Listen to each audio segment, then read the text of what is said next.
Actually, of course, modern Japanese haiku, they're increasingly more different and vary from traditional or 17 syllables, or especially taking nature as in their subject.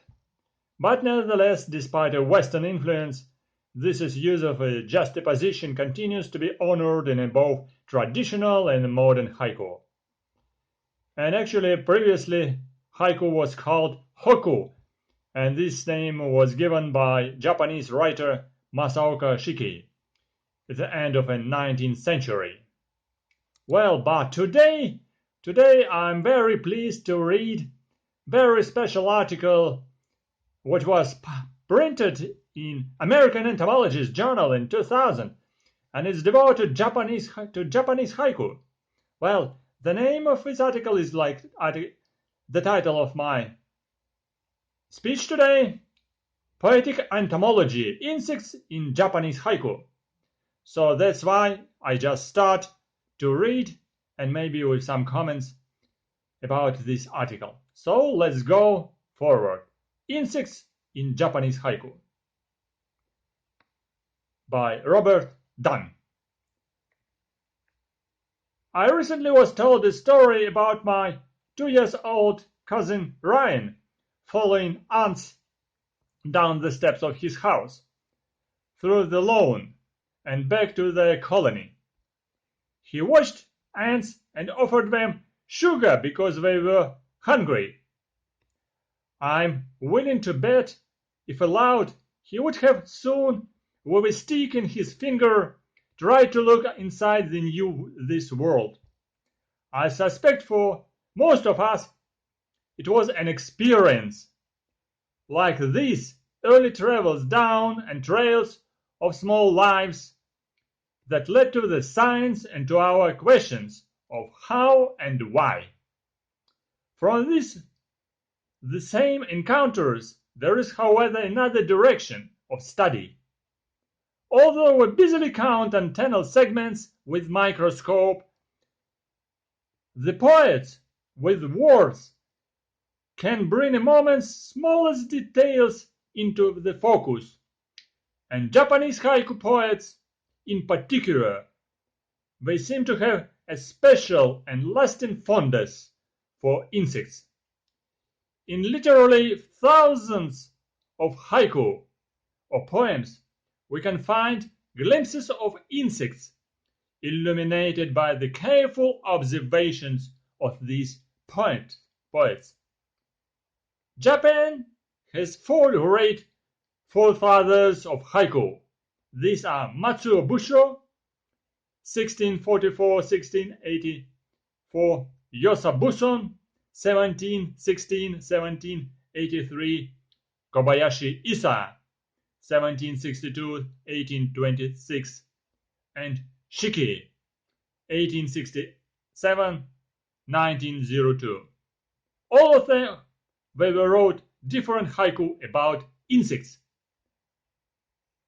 Most of the insect poems of Basho, Buson, or Shiki were about culturally significant singing insects. Cicadas, crickets, grasshoppers, and fireflies, singing with their light, actually, as well as the showy butterflies and dragonflies. For example, the haiku, of course translated in English by Richard Haas. Butterfly sleeping on the temple bell by Buson. Stillness of the cicada cry drills into the rock, Basho. The dragonfly cannot quite land on the blade of a grass, Basho. These poems were translated by Richard Haas. Another haiku. Autumn come, cicada husk, crackling. This is by Shiki. Kobayashi Issa. Those pen name Issa actually means cup of tea, also wrote about 3 revered insects. For example, the haiku. Autumn cicada, flat on his back, crisps his last song. Grasshopper's son in moonlight, someone's survived the flood. In the altar of a chief place, cries a cricket. This is haiku by Issa, translated by Strick. In addition, however, Issa also wrote about many other types of arthropods, especially those without voice, in life or in poetry. In doing so, he infused the bestiary of Japanese haiku with new lives. For example, the haiku. Even with insects, some can sing, some cannot. By Issa, translated by Haas. Poet Issa was as happy to discover these creatures hanging in the dark corners of his bedroom as in a natural setting more typical of haiku. For example, the haiku. Don't worry, spiders, I keep house casually. Or another one. Insects on the boat, floating down river, still singing. By Issa, both translated by Haas. We can picture the insects in the latter poem on a branch, or other minds are quick to imaginate what might be lying in a downstream. We as entomologists first might want to identify these insects to hypothesize about their destination. Poet Issa lured these animals into his cages of language to be watched. Each of them is frozen here within the poems, specimens collected in the alcohol of words. Although this haiku was written over 160 years ago, we can still hear the insects' songs.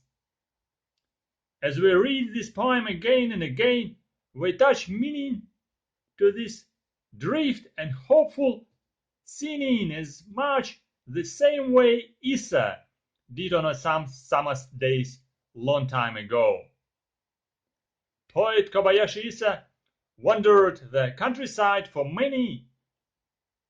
much of his life, traveling from town to town, writing thousands of poems. In this peregrination, he composed over 500 haiku poems about arthropods alone. 150 of these haiku were about flies, and there were dozens of poems about fleas and mosquitoes, underappreciated vertebrates, much as mice and sparrows also were among his favorite subjects. Kobayashi Issa published his haiku along with his haibun, a combination of haiku and prose, in a number of his books, two of which, the book The Year of My Life and the book Journal of My Father's Last Days. These books were translated actually in English since his death. For example, these are haiku by Issa. In my house, mice and fireflies get alone. Shush! Cicada old whiskers is about. Another. Swarms of mosquitoes, but without them It's a little lonely.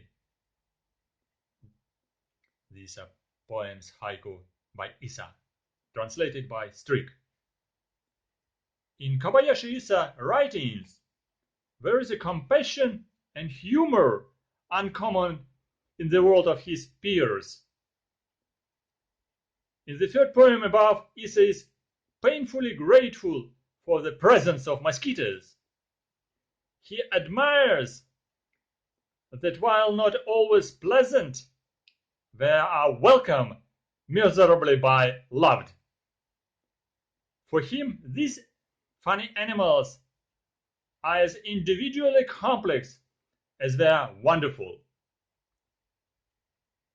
From moment to moment, Issa finds in these small creatures empathetic souls, companions, and even small worshippers. For example, the haiku. This stupid world. Skinny mosquitoes, skinny fleas, skinny children. Translated by Haas. Another haiku. Mosquito larvae dancing in a Buddhist chant in a water by the grave. Crescent moon enriching new mosquitoes. Issa. Translated also by Strick. Despite his slightly unorthodox subject matter and style, most of poems that Issa wrote the traditional haiku form. For example, another haiku. The flies in the temple imitate the hands of a people with prayer beards. Issa, translated by Haas.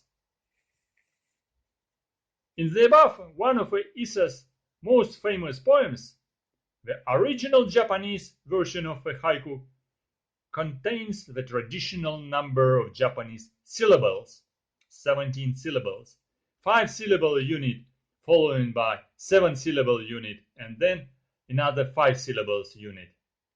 In the original Japanese, this poem, like most haiku, also contains a kireji, or cutting word. Cutting words are usually found in the end of a first 5 syllables unit or after 7 syllables unit. The cutting word indicates both a pause, and a turn in subject. In English translation of haiku, punctuation, in this case of comma, often is substituted for the current word.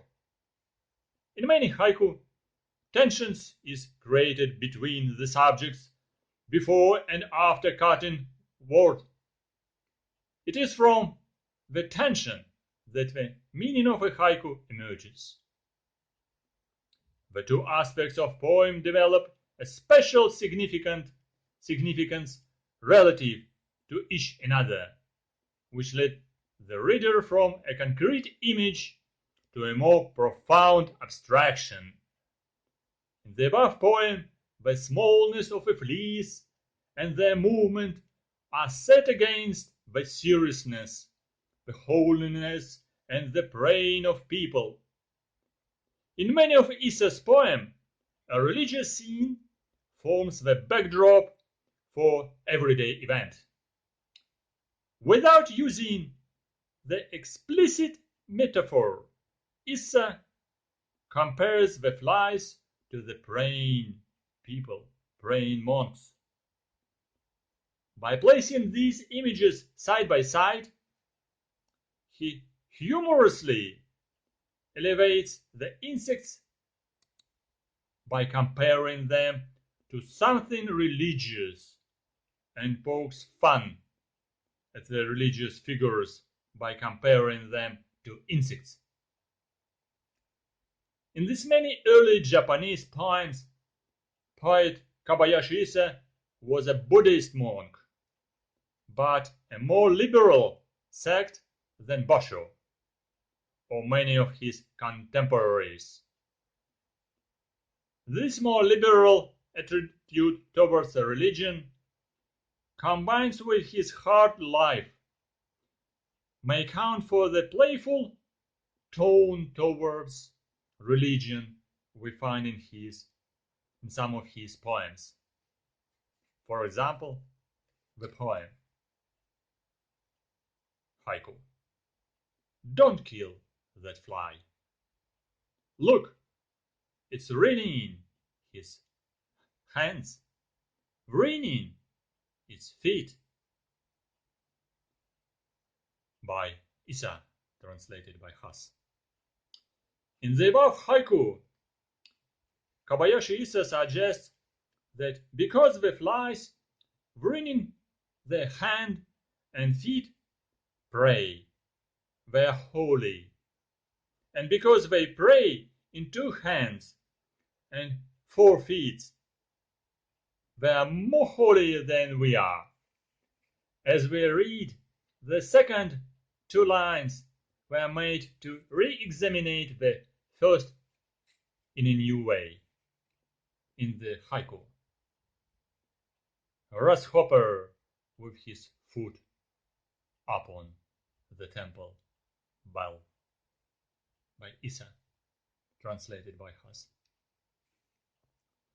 In his grasshopper poem, Issa again plays the smallness of an insect against a religious symbol, the temple bell.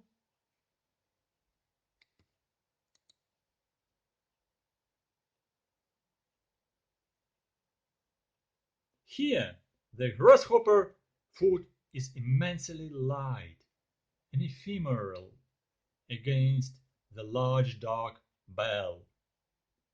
As we read the poem, the grasshopper seems to become even lighter. The dramatic turn between the grasshopper and the temple bell makes us think about our own lightness, our ephemeral bodies set against the bell of our universe. For the Japanese reader, this sense would be amplified because the presence of a grasshopper indicates it was an autumn, the fall of a year, the fading of lives. In poems of haiku, insects like grasshopper are often seasonal words. Traditionally, every haiku contains a seasonal word or kigo. These words could be direct reference to the season, such as spring or autumn, or words that amplified a season, such as animals, plants, constellations, or daily events associated with a particular time of year. These words allow the reader to know much more about this setting than the poem literally says. During Issa's lifetime, there were books listing appropriate season words. We know the following poems take place in fall because of the insects can contain. For example, the haiku.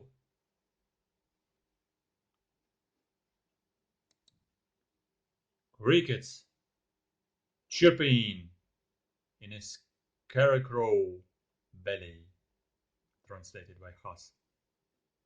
Another.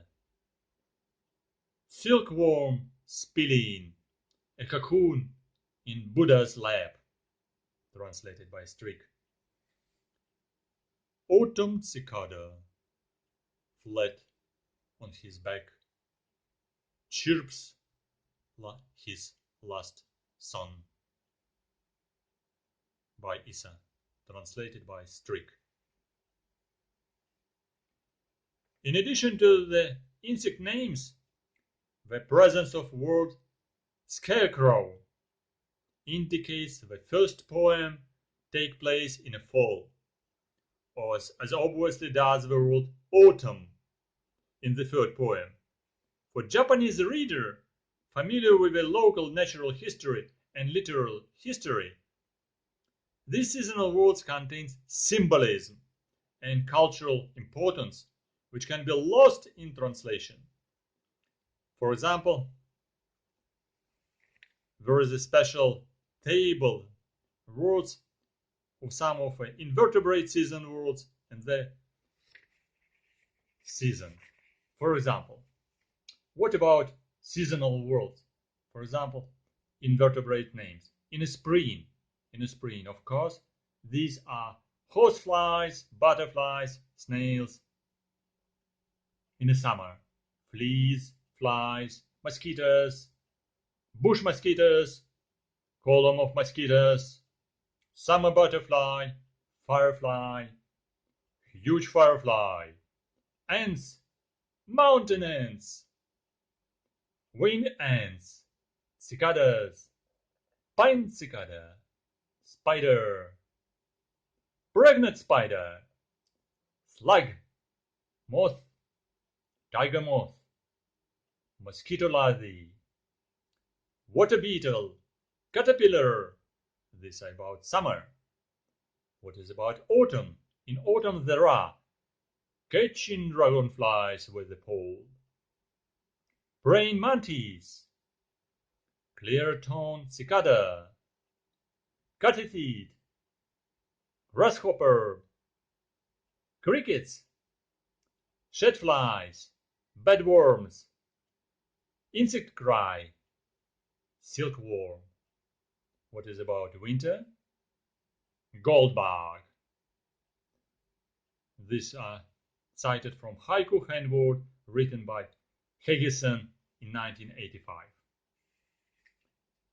Most early haiku strove to capture a moment or its season with complete objectivity. For example, in poems by Basho, Buson, and Shiki, at the beginning of this article as I read. Poems of Kobayashi Issa, however, are often relatively subjective. We see Issa world through Issa's eyes, and in some poems, he even addresses explicitly his relationship with what he is observing. In the poem below, Issa wishes to allow the flies with their happy wildness, but he can only to do it by living. The haiku. I'm going out. Flies. So relax. Make love. By Issa. Translated by Haas. There is a playful tone in this poem, but Issa returns to a subject more seriously in another haiku. Walking through the forest, the insects quiet as we pass. As we bend to watch ants, they flee our breath. Similarly, for Issa, even in his own house, the flies seem disturbed by his presence. It is they, after all, who have unwittingly loaned us their space. For example, this is haiku. Borrowing my house from insects, I slept. First firefly, why turns away? It's Issa. A poor quarters, flies, fleas, mosquitoes. Live forever. Haiku by Issa, translated by Strick.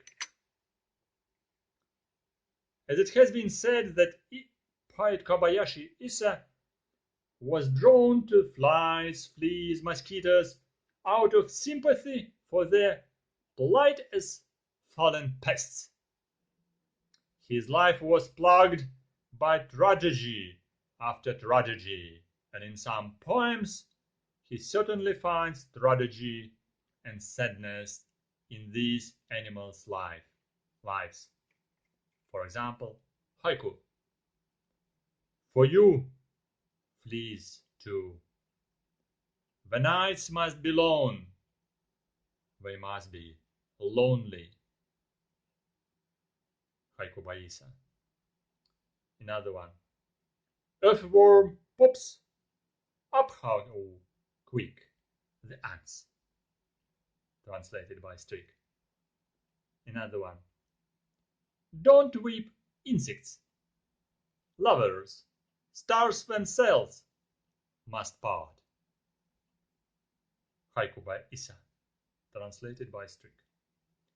The best though Kobayashi Issa poems reveal to us what my young cousin, small child, found in his mounds of ants. A wonder and respect for these animals. Wonder and respect that made them worthy of any gift they could be given. For example, the haiku. Come flies, have some rice. May you too enjoy a rich harvest. Haiku by Issa. Translated by Yuasa.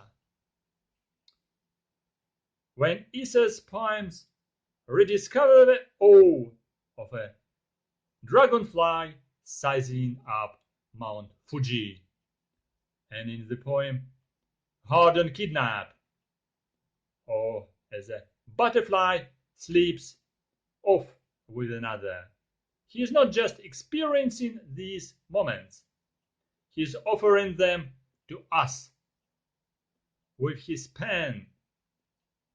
The poet strokes the ember of a wonder, like spot fires in the fields of everyday life. So let us fan these fires, because as Edward Abbey wrote in the Journey Home, any scientist must be something of poet, must possess the ability to communicate to the rest of us his sense of love and wonder at what his work discovers. This is a story about Japanese haiku. This is a story about insects in Japanese haiku or hoku, and about poetic entomology, which was written by R.R.Dunn.